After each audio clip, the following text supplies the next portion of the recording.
My story begins when another story ends. My real purpose, my essence came to life when my daughter was leaving her last breath of life in this world, in my arms.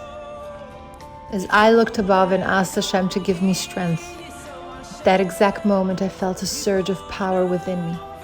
It was an instant of godliness that left me a few seconds later when I realized my daughter was gone. Then I fell into a hole of darkness, of emptiness, of despair. I needed a hand to get up on my feet. I needed to breathe. I needed to close myself into my soul. I needed to travel all the roads of my past, to analyze my life, to walk backwards, to see myself as a child in my mother's arms, in my mother's womb. I needed to restart from zero. That is where I begin. I begin with baggage that I will carry forever on my shoulders, but this baggage is so precious that I will not let anyone take it away from me, and no one can ease this weight from me. Don't ask me if you can help me carry the load. Don't try to ease the pain by lifting it or not having it on me. It's my pride. It's my glory, and no one can share it with me. It's mine forever.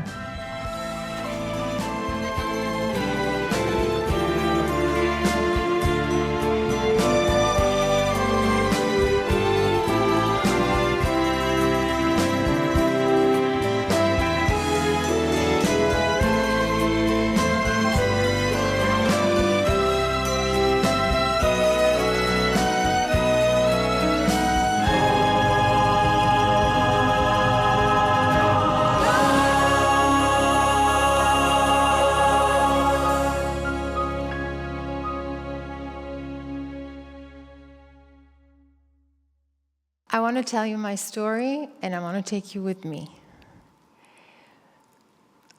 Basically, I must have needed a few more days in my mother's womb, but my doctor needed to go skiing.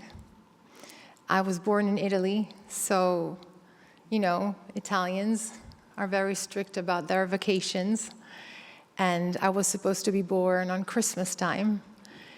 And they didn't want to take a chance. So my mother was asked to come to the hospital. She was induced. And after, 18 hours, she called my grandmother and she said, "I don't think I'll make it, so you'll have to take care of this child." And she made it. And I was born on the 23rd of December, and my doctor went skiing for his Christmas vacations. So my entry was a bit dramatic, and I guess I carry it with me. When I was born, the nurse went to my father, who was Canadian. He is Canadian. He didn't know Italian, and he said, "Is she going to be Mary? She will be named Mary." And my father said, "I don't think so."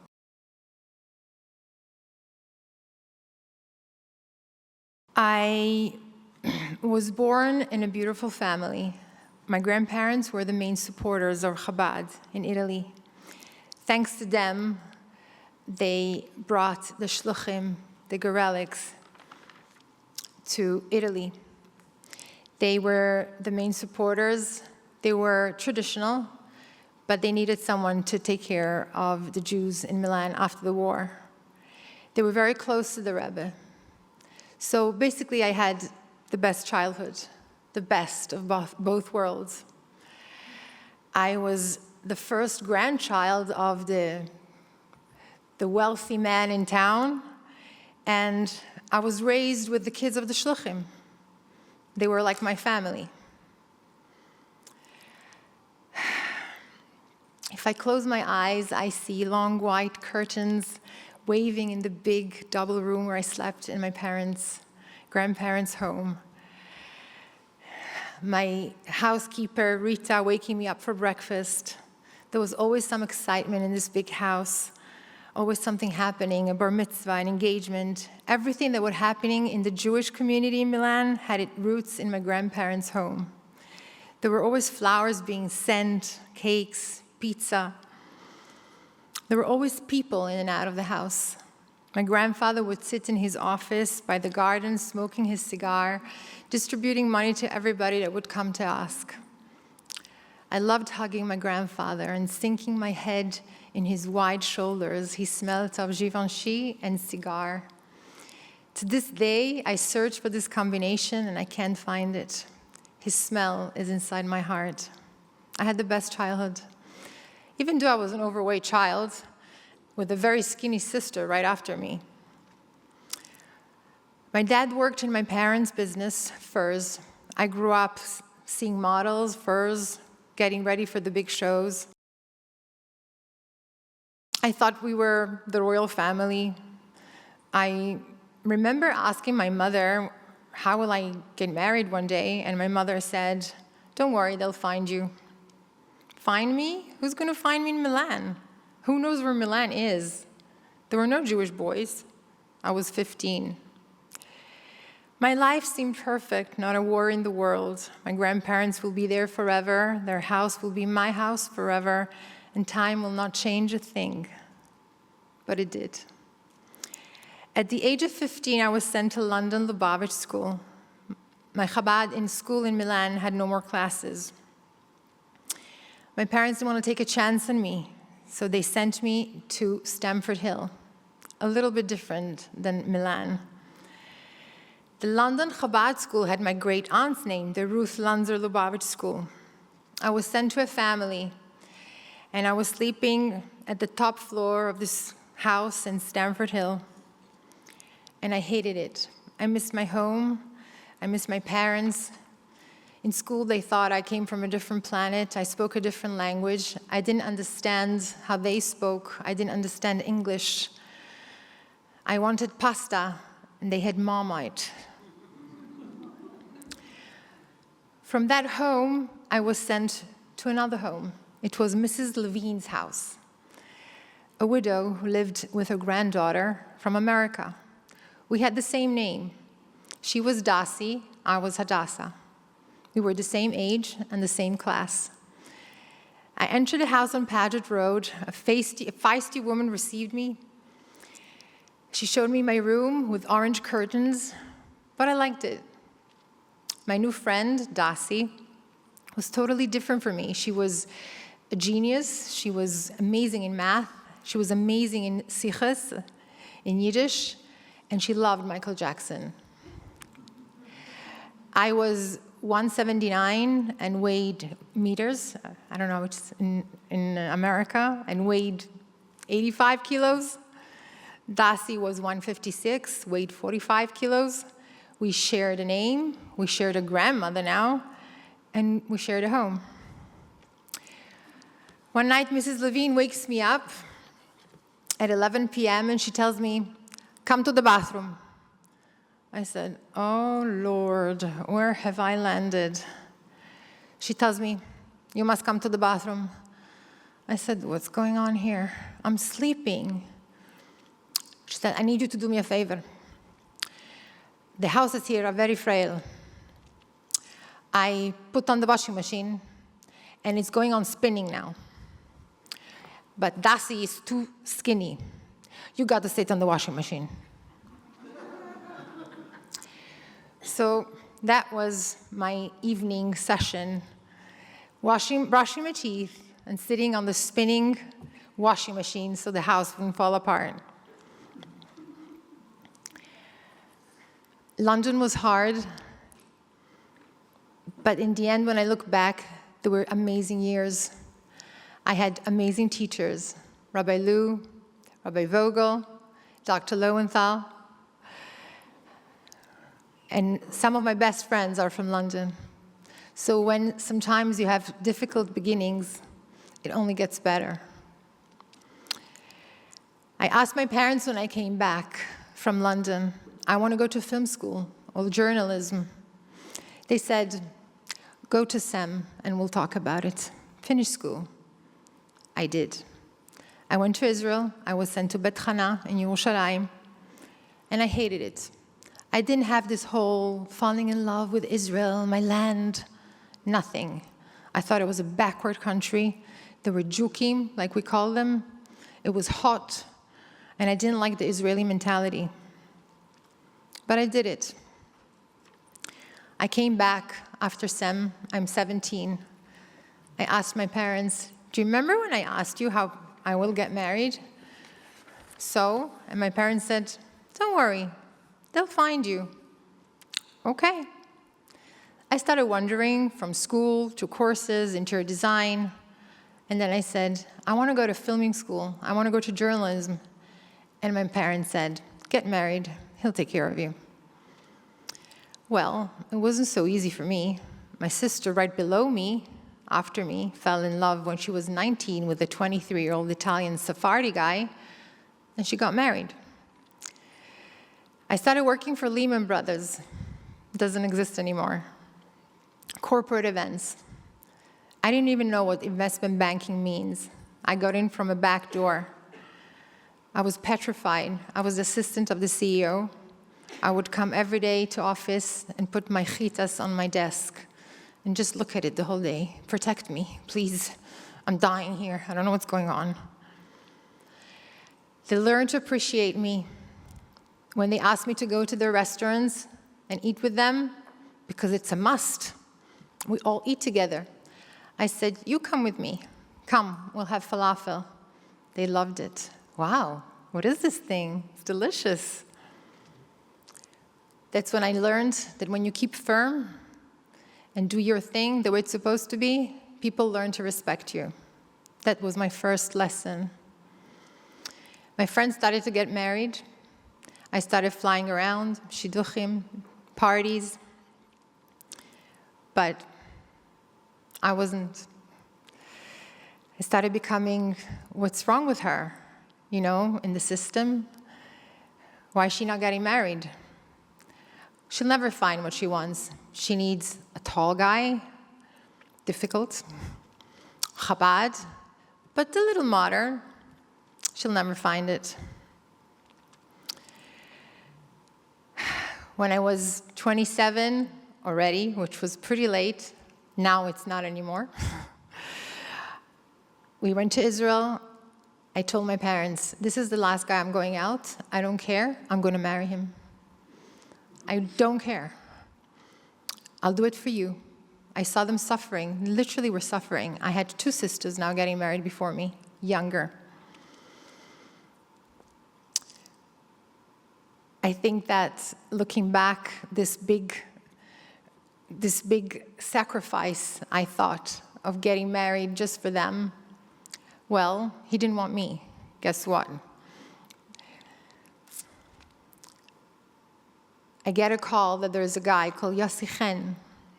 He's tall, he's good looking, he's in the army, and he's Chabad. I said, it doesn't exist. You're talking to me about 4 different guys. We went out. I fell madly in love with him, finally. And he left me. He said, we're not from the same world. But I knew this is the guy I wanted. When we were leaving Israel, we had just broken up. I arrived at the airport. There was a little stand in the old airport in Ben Gurion. There was a guy, his name was David Chen. He used to stand for hours and put tefillin on the people who would come and go. He's also related to us. You know, all Russians' roots are related. As we were leaving, he said hello to my father, to my mother, and then he saw me and he says, why is she crying in Yiddish? And my father said, well, your grandson just broke her heart. So he said, was? Yassele? That's the name. And I was looking at him like, yes. Because I can't believe this. I always used to wear sunglasses on my head. So he looked at me, smart guy, and he said to me, you know what? In my house in Kfar Chabad, I have the biggest collection of sunglasses because everybody that usually stops by forgets their sunglasses. I have the best name. Armani, Versace, I didn't even know what it was. I see you're wearing sunglasses. I took off my sunglasses, I gave it to him, and I said, tell Yossi to bring them to me. And this is what happened. We got back together, we got married. We got married in Lag BaOmer in Milan. It was beautiful. My husband was in the army. He was an officer in the army. 1 week, and we were back to work. I was moved to Israel.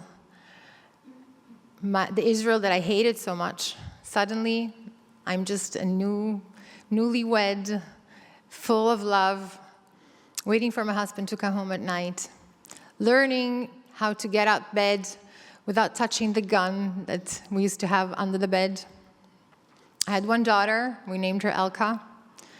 Then I had the second daughter, we named her Chaya Musia, to the shock of all our families who thought I would give a name like Francesca or Chiara, something very original Italian.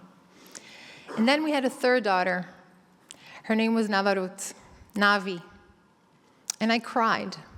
I wanted a son. I will hate myself forever for that cry.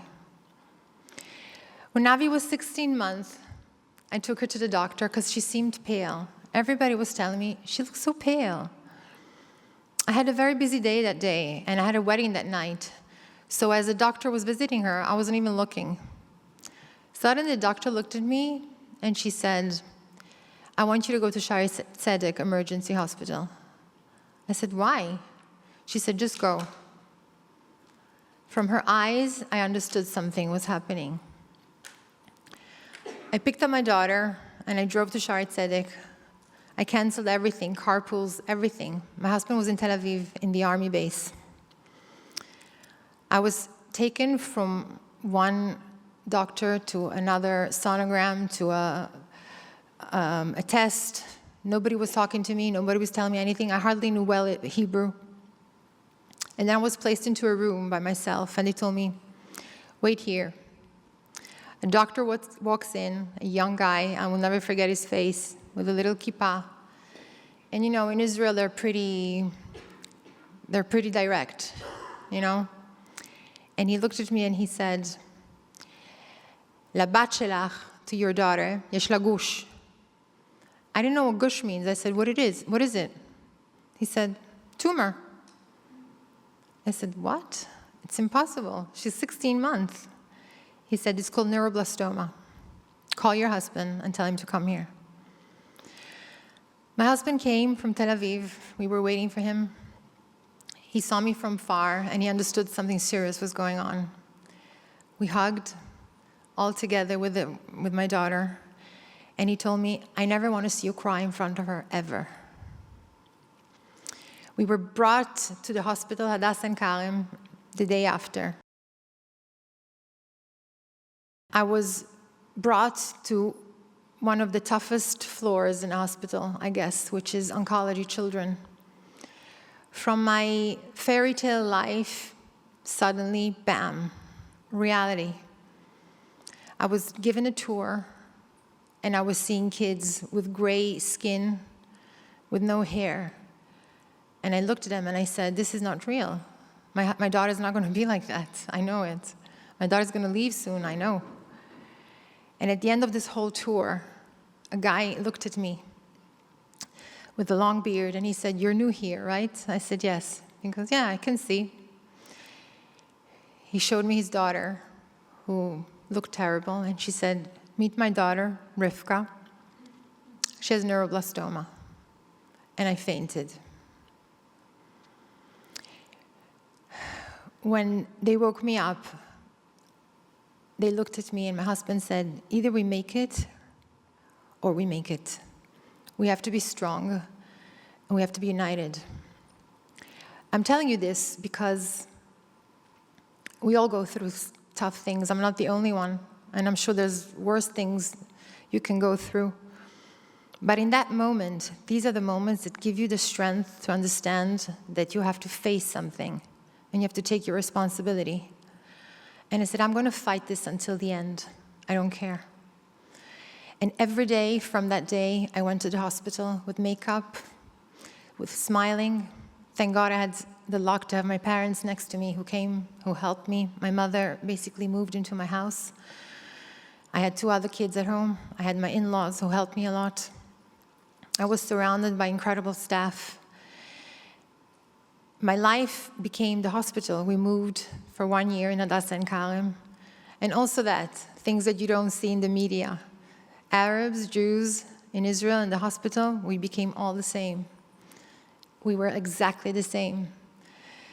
My next neighbor in the room could be the Arab from Jenin. Shabbos became something incredible. The Jews would celebrate on the right and the Arabs on the left.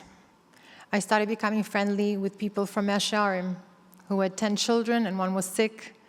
We started talking about life. And then there were the Arabs praying and doing their prayers.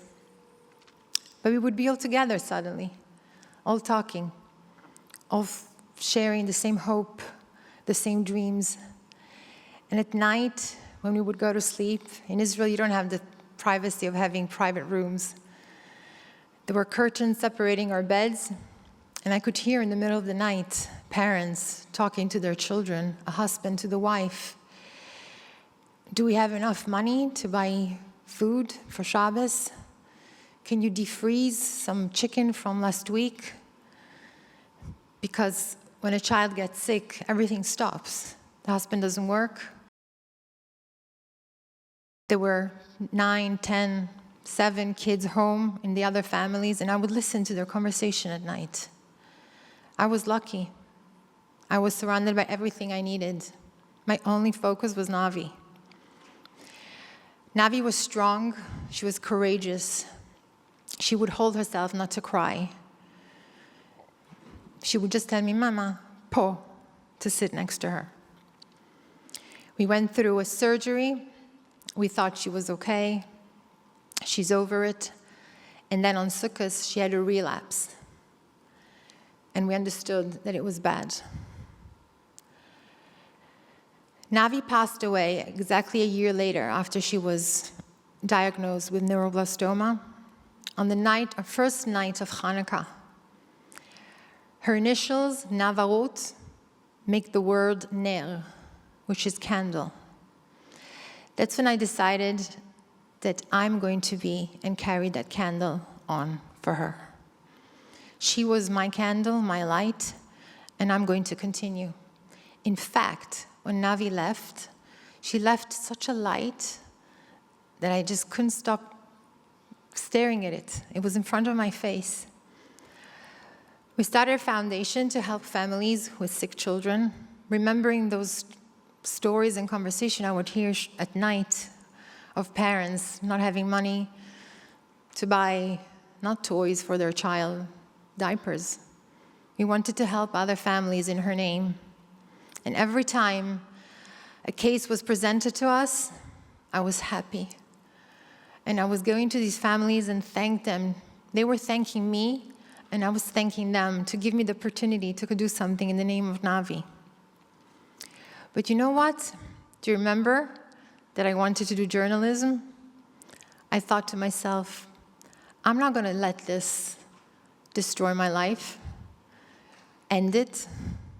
I'm going to start again. Happens to be that one of the people that came to visit Navi was a singer called Yaakov Shweki, who's pretty big in the religious world. Navi's favorite song was one of his. A year later, after Navi passed away, we went to one of his concerts because we had become friends.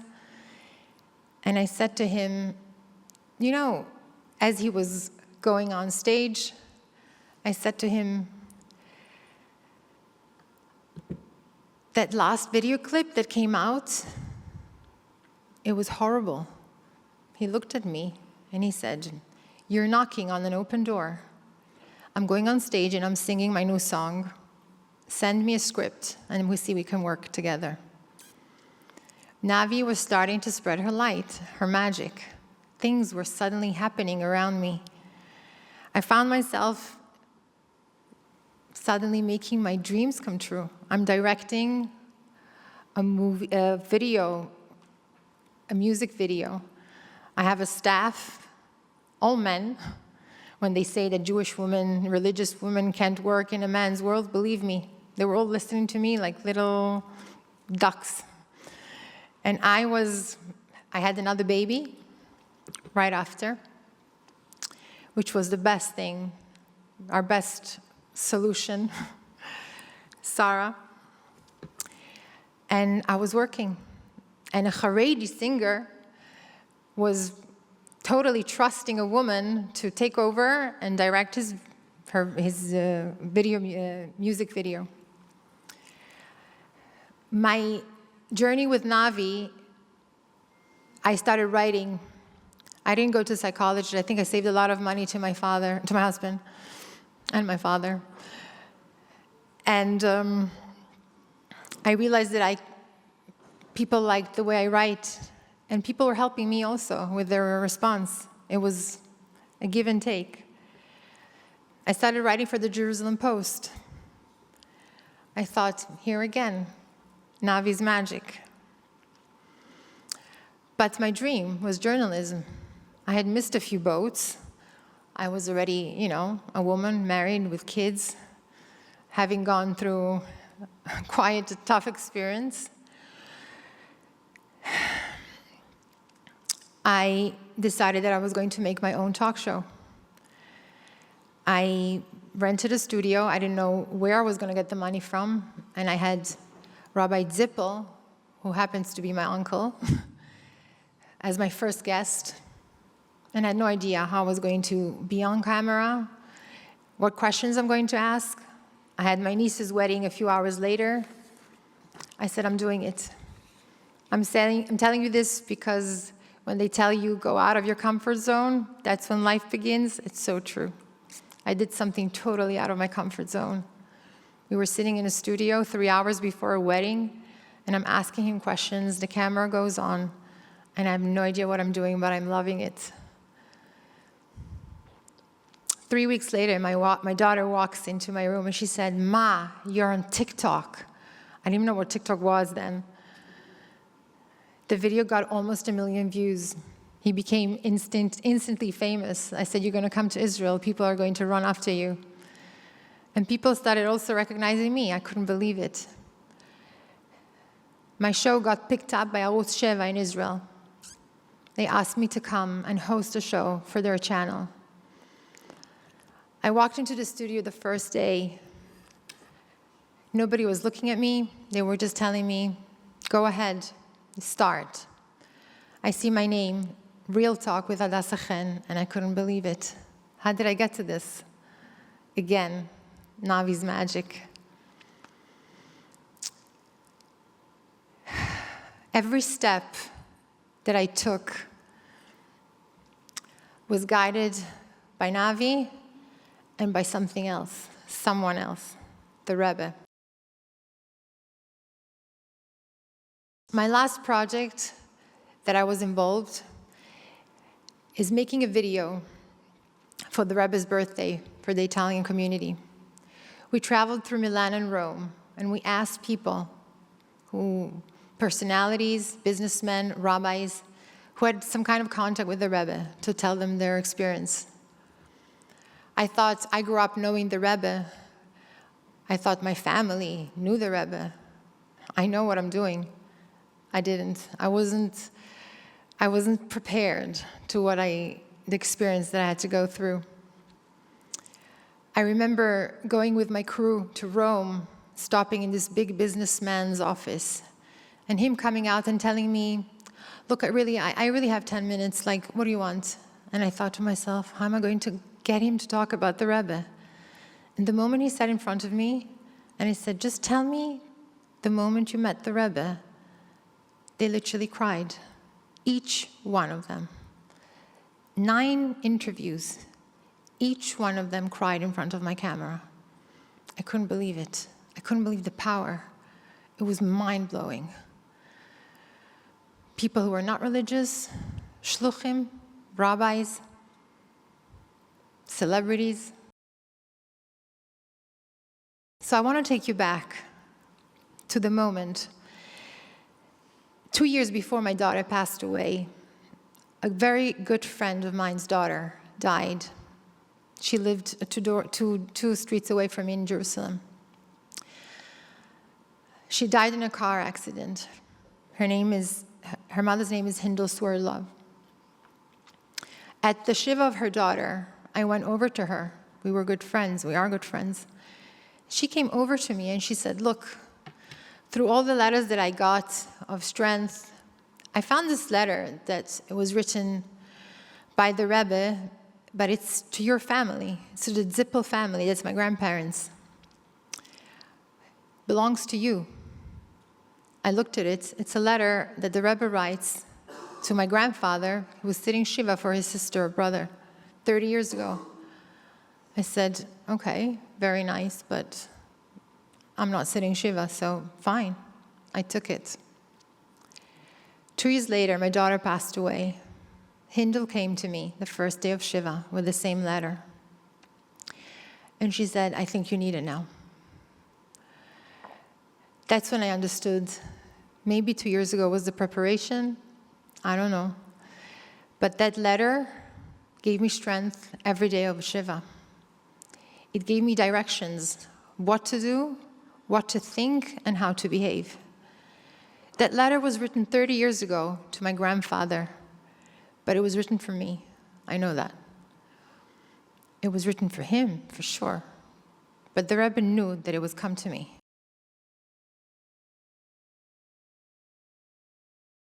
The Rebbe is with us. He's here. He's every day, in every little single thing. And I'm not saying it because I grew up and I was taught this. It's because I know. I see it. I see the people that surround me. I see everything. I see signs. And it's not because I lost a daughter. My daughter was the beginning, like I said at the beginning of my speech, of a new Hadassah, a better Hadassah. Maybe, there's a void inside me that's going to stay forever. But the light that keeps on shining and that pretends for me to shine every single day, I wake up thinking, what am I going to do today to make my daughter proud and the Rebbe proud? And believe me, it's a good life. I am scared every single day, scared of all the goodness I have received so far, for being happy, for being strong, for being full of hopes and dreams, and that tomorrow is always a better day, but that today is still amazing, and that the best is yet to come. Thank you so much.